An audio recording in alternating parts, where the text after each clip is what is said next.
Seguimos con el tercer día. Dios dijo que se reúnan las aguas de debajo de los cielos en un solo lugar y que sea vista lo seco. Y fue así.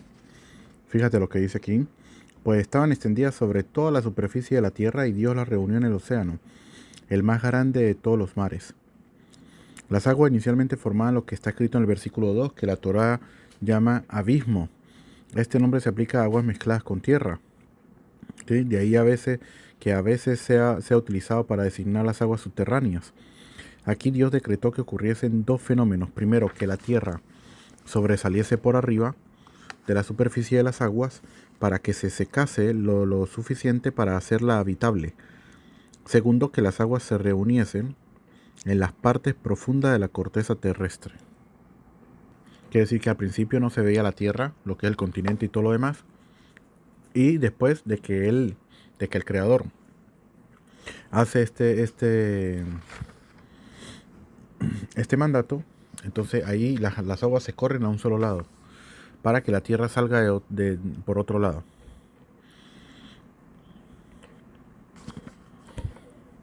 Entonces, para que lo seco sea visto y que sea visto lo seco. Y fue así.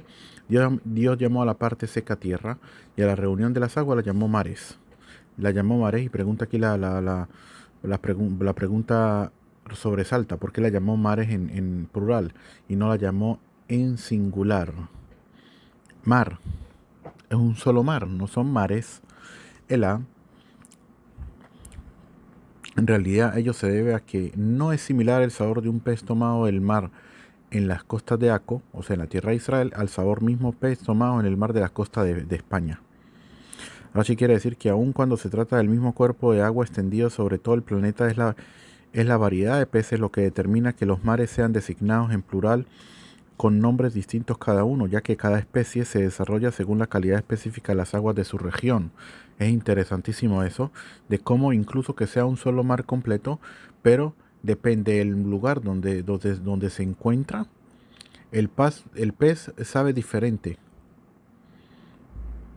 Muy interesante. Y por eso lo llamó mares. Y vio Dios que era bueno. Ese es el primer bueno que vimos anteriormente. Dijimos en el audio anterior de que no se dijo que era bueno en el primer día, por lo que no se terminó, no se completó la labor del agua. Por lo tanto, aquí al terminar dice Dios que era bueno.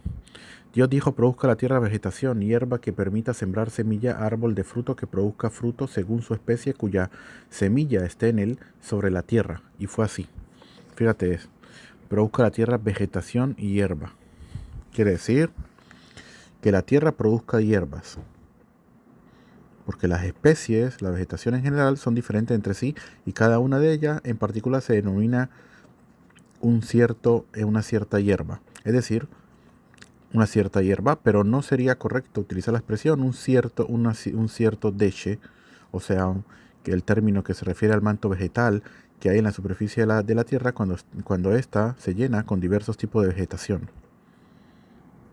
Todo esto tiene que ver ya más con cómo está escrito en hebreo, según esa explicación, ¿sí?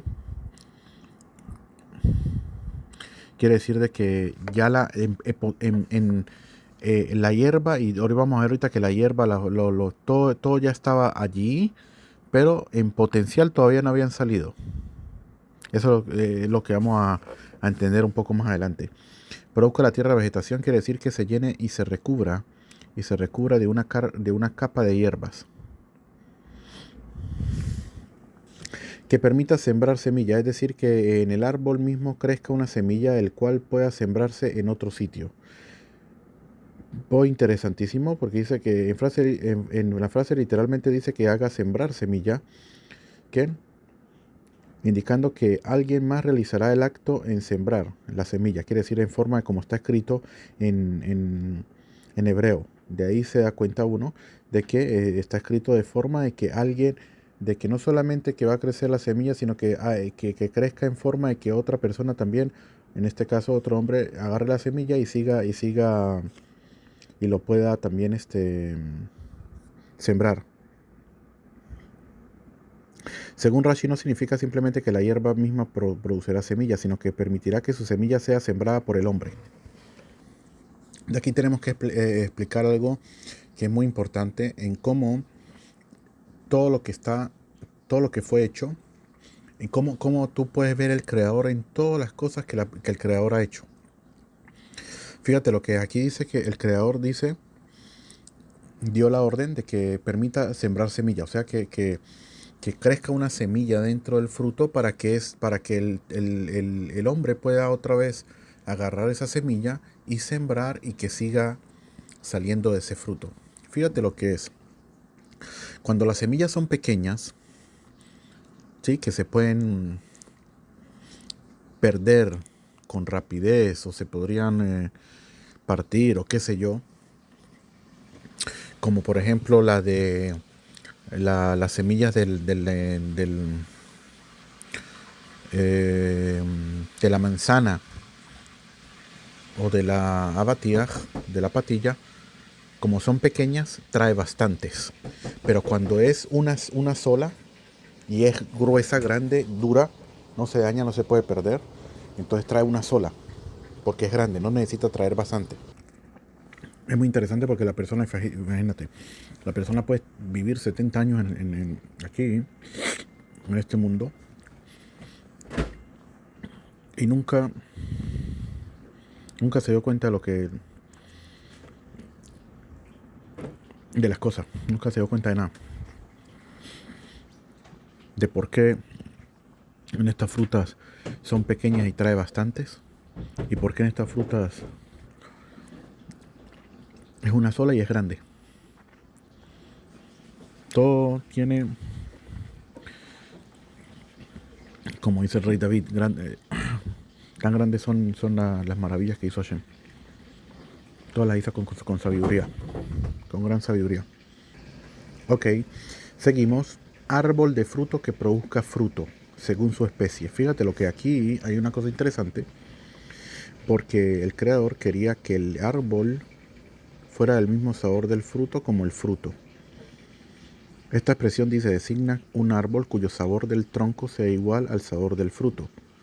Pero la tierra no hizo como Dios le había ordenado, sino que, como se declara más adelante, la tierra produjo árbol que produce fruto, pero no un árbol cuyo tronco mismo fuese fruto. Por ello, cuando Adán fue maldecido por su falta, también ella fue castigada por su falta y fue maldecida.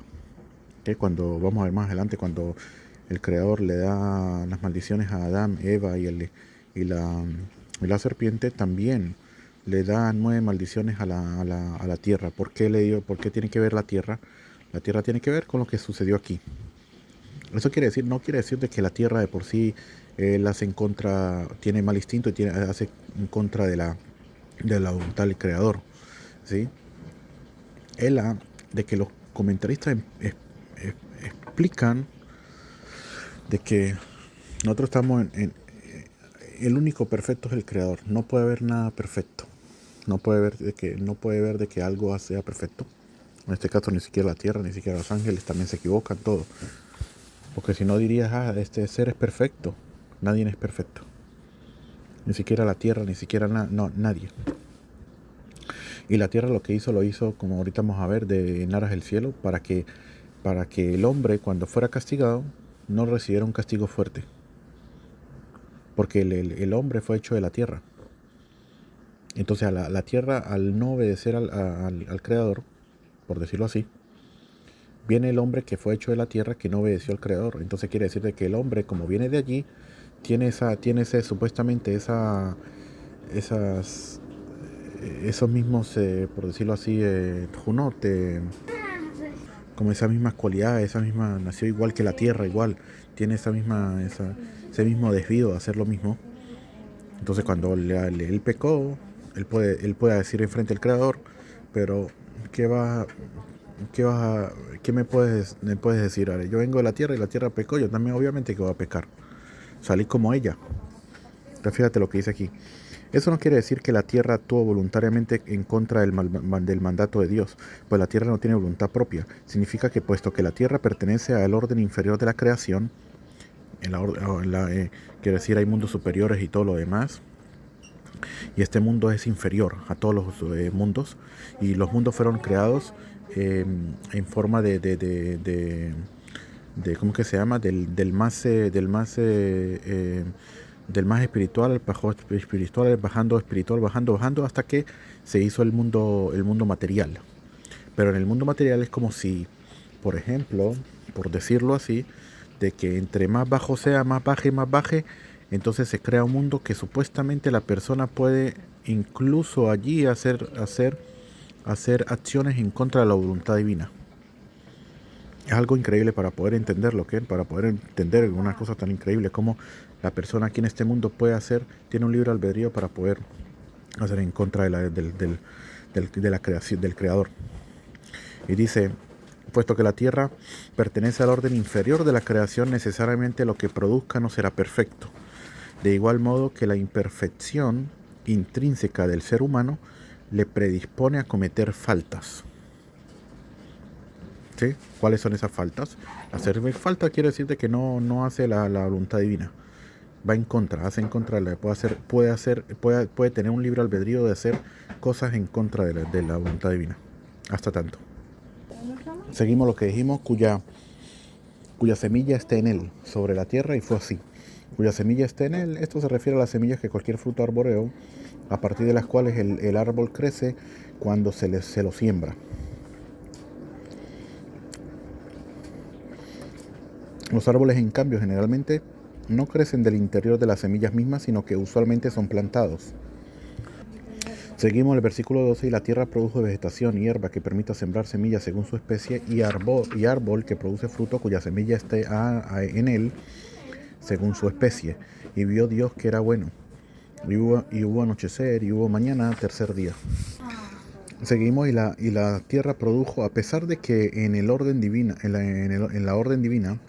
dirigía los diversos tipos de vegetación, la Torá no dice que debían ser según su especie. Habían escuchado que los árboles sí se les había ordenado hacerlo así según su especie, y entonces se aplicaron a sí mismo un razonamiento de Kal Vajomer, como se explica en la interpretación agádica del tratado talmúdico Shechita Hulin. Quiere decir, las semillas, nosotros vemos que las semillas también, fíjate, dice que los árboles según su especie. Se dijo así. Y la tierra produjo vegetación, hierba que permita sembrar semillas según su especie. Al ver que ellos hicieron un razonamiento de Kal Vajomer. Eso sería llamado como un argumento de menor a mayor, o inferencia la inferencia a fortiori. Es un razonamiento para entender para el estudio de la Torá. Hay varias reglas para cómo se tiene que estudiar la Torá. Una de ellas es Kal Vajomer. Ese tipo de estudio se llama argumento de menor a mayor. ¿Cómo consiste? Consiste en un razonamiento según el cual si a un caso leve se le aplica cierta particularidad, con mayor razón se le aplicará a un caso más grave del mismo orden. En este caso el razonamiento fue el siguiente: si los árboles que son grandes y aún así se mezclan entre sí serán reconocibles, Dios les dijo que saliera según su especie. A nosotros las plantas que somos más pequeñas, y si nos mezclamos no seremos reconocibles, con mayor razón debemos salir cada una según su especie. Ese razonamiento es muy importante, un razonamiento que la persona puede hacer por sí mismo, sí, también, de por sí. Me acuerdo un razonamiento que de repente cuando uno está explicando a una persona, hay que tratar de explicar a una persona de forma que él pueda entender, el que pueda captar lo que se le está diciendo, y no en forma de muy elevado, porque si la persona no entiende lo que se le está hablando, no va a entender nada.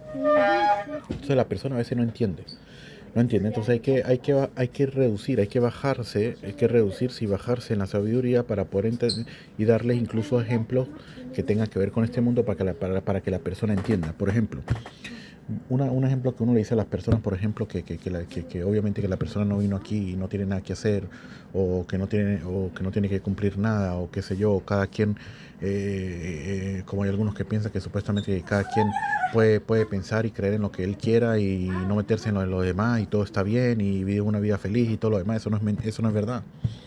Eso no es verdad, porque si no, entonces entonces el que dice que es verdad y que es mentira es el hombre, y no el creador. Y ahí caeríamos en un problema muy grave, Porque entonces cada persona tiene una ideología diferente. Por ejemplo, los árabes. Agarra a los árabes. Ellos dicen que ellos explotan y matan judíos o matan lo que sea. ¿Por qué? Porque esa es la creencia. Entonces, si eso es bien para él, supuestamente, eso está bien. Entonces, ¿cómo podrías tú decirle que eso no está bien? Si cada quien empieza a decir que es bien y que no es mal. Entonces no, es imposible. Para eso tenemos el creador, que él fue el que dijo que es bien y que es mal. Él es el que decide, no nosotros. Incluso que para nosotros, según nuestro enfoque, no está bien.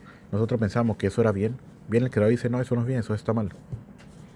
Nosotros tenemos que cambiar el enfoque de nosotros para poder entender al creador y saber qué es bien y qué está mal. ¿Me entiendes? Es muy importante. Y una de las cosas que yo le digo a las personas cuando lo estoy explicando es, te digo una cosa. Por ejemplo, cuando la persona hace por ejemplo, un refrigerador o una máquina ¿cómo que se llama? De coser o de lavar o cosas así. Todo ese tipo de cosas que uno compra, incluso por lo más pequeño que sea, siempre trae una instrucción. Una instrucción de cómo se tiene que utilizar. Porque si no la utilizas como debe ser, se va a dañar. ¿Me entiendes? Tienes que saber cómo utilizarla bien.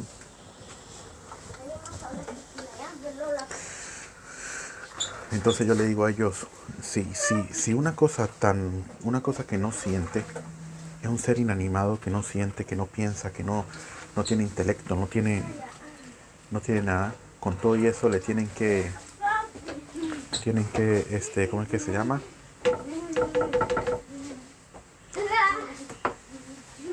Tienen que colocarle instrucciones para saber cómo se tiene que utilizar para que pueda durar, ¿sí? Porque si tú la utilizas como te da la gana, puede ser de que en menos de 2 meses, 3 meses se te dañe. Y con todo eso necesitas saber cómo lo tienes que utilizar. Ahora hacemos el razonamiento de menor a mayor. Eso es menor. ¿Qué es mayor? La persona, el hombre. Que el hombre sí tiene razonamiento, que sí siente, que sí piensa, y raciocinio, inteligencia, sabiduría y todo lo demás. Con mayor razón que el hombre, obviamente, que tiene instrucciones de cómo se tiene que comportar en este mundo, qué tiene que hacer, para dónde va, para dónde vamos, qué estamos haciendo aquí y todo lo demás. ¿Por qué morimos? ¿Por qué esto? ¿Por qué lo otro? Obviamente que lo hay. Si lo hay en cualquier cosa pequeña, no lo va a ver en la persona, con mayor razón en una persona, que una persona siente, piensa y todo lo demás.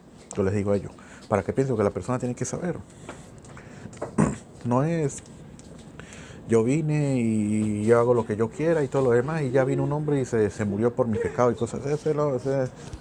En verdad no tiene base ni argumento de esas cosas. Para poder creer eso es muy difícil, muy difícil. De repente una persona que quiere vivir sanamente o quiere creer de que todo es fácil. Pero la persona vino a trabajar aquí fuertemente. Este es un mundo lleno de pruebas a cada momento, a cada hora. Si la persona va a cumplir el mandato divino o no. Si elige por el bien o elige por el mal. Y esa elección está a cada momento de la persona. A cada momento tiene esa elección. Ya sea no judío, ya sea judío. Para judíos más todavía, porque el judío tiene muchísimas más cosas que tiene que cumplir. Entonces nosotros a cada momento, si te levantas en la mañana a hacer la plegaria o prefieres quedarte dormido.